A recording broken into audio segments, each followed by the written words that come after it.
I'll just say it's been a sad day, but a much needed as this weekend the Steelers enter into the game against the Cincinnati Bengals with another offensive coordinator. It's like losing a member of the family that you never really liked. Maybe not to, totally lose them, but maybe they had to go to jail for 12 years.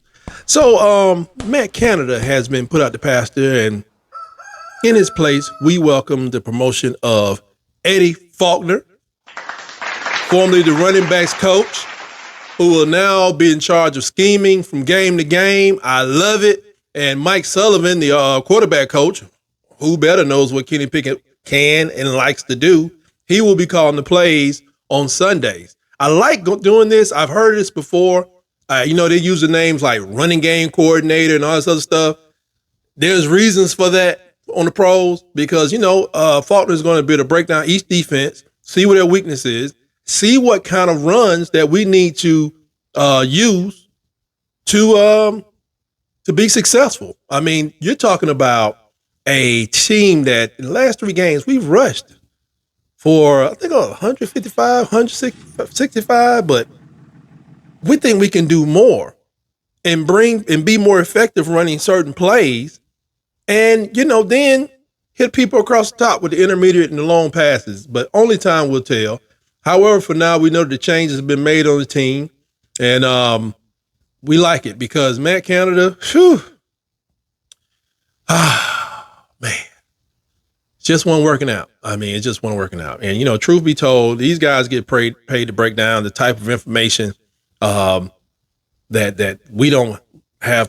We don't have all the film to even guess at what they're doing. So I appreciate how tough it is, but if you can't get it done, you can't get it done. And his problem wasn't the number of plays, it's how he called plays from week to week, So I'm thinking that Coach Faulkner and Coach Sullivan should be able to put us in a situation where we can get more out of the running game.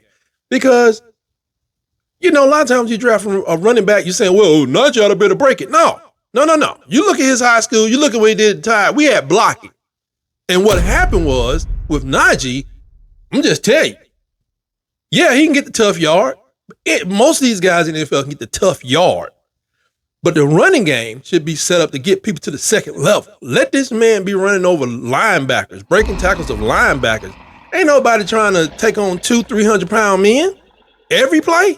So no, you do your traps, your counters, and all that stuff to free him up. Get that first level out the way so that man can cook. So I expect to see more of that. And what I don't expect to see, I don't want to see more than 2 jet sweeps in a whole game. 1 to the right, 1 to the left, 2 to the left, 2 to the right. That's all I want to see. And what I definitely don't want to see is the ball being thrown toward the sideline more than 1 time in a quarter. That's just the problem, man. And when I say jet sweeps, you get 1 per half. I don't care if you want to do it with the tight end, if you want to do it with an up back, if you want to do it with Austin, that's fine. All those count as 1. All derivatives will count as 1. And I don't know a lot about Coach Faulkner. I know he worked his way up after being a player at Wisconsin. He played, I think, a year in the NFL, a year in the CFL, and then he went on to coach a little bit as a GA at Wisconsin, and eventually he got a job at Ball State where he worked his way up to become offensive coordinator there for a year. And he's been with the Steelers since 2019, so you know where all the restrooms are and know everybody in the building. So it's good that we were able to build up from inside. So he got familiarity with everything.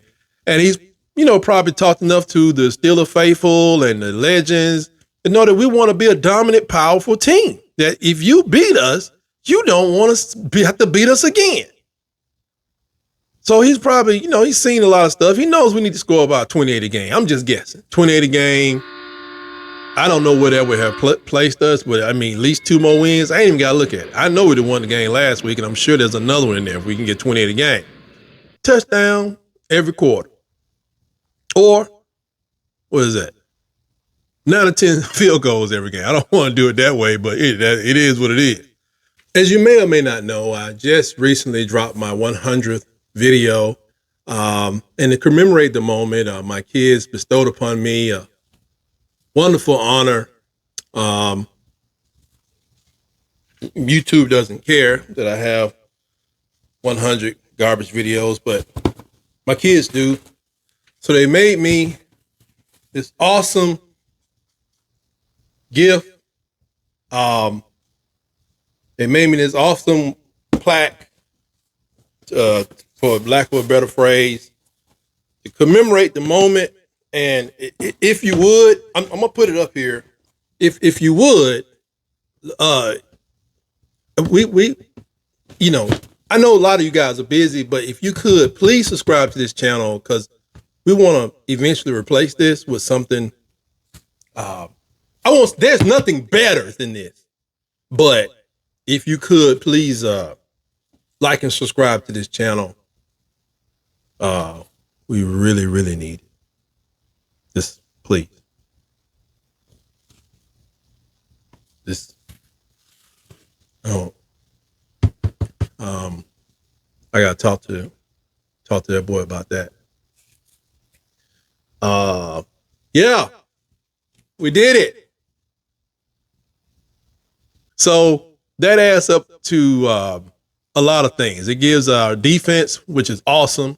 So it gives them rest, and it gives us, give them rest, makes them a much more effective defense. So maybe they can create turnovers and get on the field and get the offense back out there.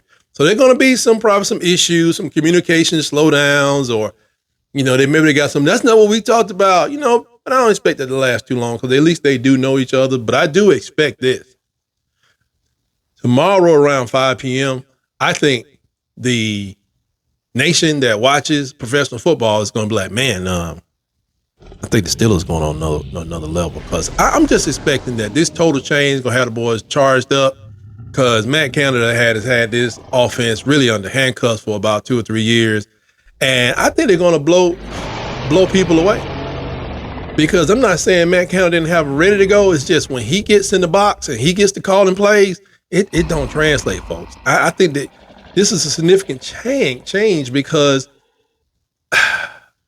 I've listened to people that have been done with Matt Canada from a while ago. I mean, he was not very effective as a high level coordinator. I mean, I'm sure there's some other programs that he could coach and they can win their conference championship in college or something like that, but he's not at that high level. I became familiar with him as an Alabama fan when he was the offensive coordinator at LSU.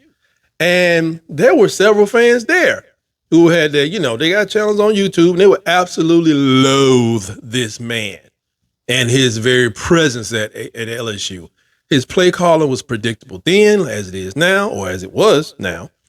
And it's just, he has this thing where he starts out with a little variety, but then it just, as you get close to the third quarter, you just start seeing it's like you sit there at the game and if you're sitting there behind the goalpost, this was LSU's offense. This is LSU's offense. And it's like, you just move the ball from the left side to the right side to the left side. Then maybe they fake you out and go right side, then left, and then or left, then right. But it was like back and forth. And Mike Tomlin tried to get this man back in line. And the old mantra is true that, old habits are just hard to break, because that's exactly what he was doing to us.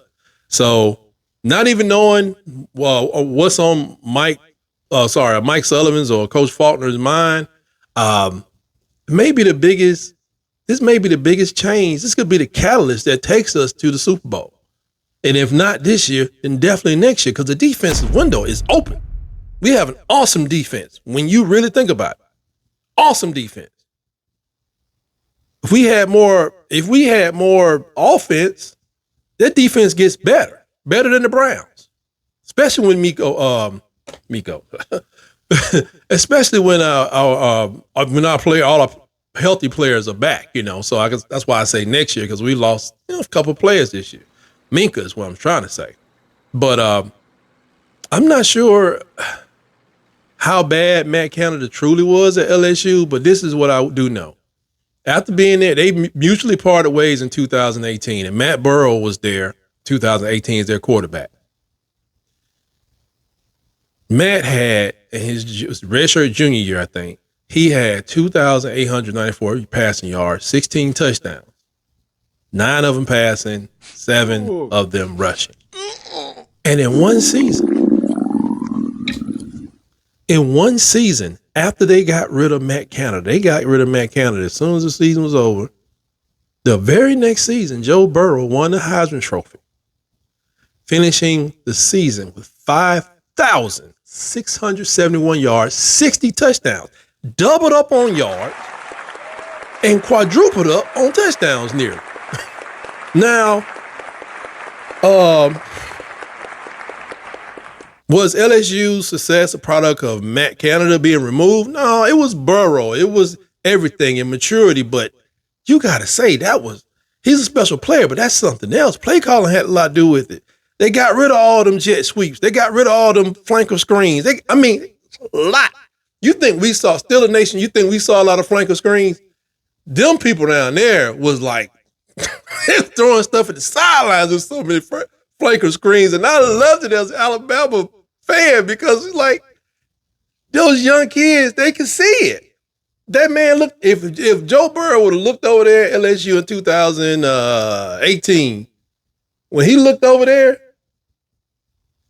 he could have hit him across the top. But no, the ball was going over there. It was crazy. Which is why I'm really wondering, how did Matt Canada even get inside the building now in the first place? But now, we bid you farewell, happy trails, and hope you land hard wherever you land, because, you blew it. You blew it here. You really blew it. And if you can, just forget where Pittsburgh is located. Forget the state, forget the field. Just please take all your stuff, turn it into a shelter that gives sports memorabilia to kids in need so they can be real fans. Well, we know you ain't a fan of nobody. You're not even a fan of football, Matt Canada. And just forget everything. And there's some people that get all these opportunities for one reason or another. I can't explain it. There are a lot of dynamics. But hopefully, I never have to cross paths with this man and any team I care about. Care about. I don't want to see him at Tuskegee. I know I probably won't see him in Alabama. Yeah, unless, we do have a good rehab program in Alabama, but based on what he did at LSU, ain't no way possible you're going to find him down there. I doubt it. Plus, we filling up. We got a lot of open beds for some of the coaches from Texas and other coaches from Mississippi and maybe Syracuse, Michigan State. We filling up over. The rehab is closed. Matt Canada don't qualify anyway. He ain't a college coach. So, just don't cross my path no more. So here's you, Matt. Tip a hat to you. You got a resume. I'm sure you'll find somewhere to. I would consider high school football where they have just real deep talent pool and the coach just up and just left. Cause you need to start over. JUCO, whatever. I don't even care. Really, I don't care. Just go away. Go away. I've been saying it. The day I released my video on how you had to walk, great minds think alike, because you was already gone by the time my video premiered. But we was all thinking the same thing after that doggone Browns game. You had to go. Or it's gonna be trouble in the city. Your players came out there. Najee? You think Najee's some jerk person? No. Najee, who did his draft from the homeless shelter, his draft party at the homeless shelter, which he lived in, that he's renovated. You got that man throwing you under the bus, that means you got issues. And you probably didn't communicate well with him. And I know a lot of people are like, how are we going to get some different from Coach Faulkner? They were friends. Yeah, but sometimes you learn what to do by seeing what not to do. You got plenty of film to show you what not to do as offensive coordinator. Plenty of it. Sullivan has seen plenty of film, seen all the comments, maybe starting with Pickens and ending with Najee and Pickett. He was saying some things.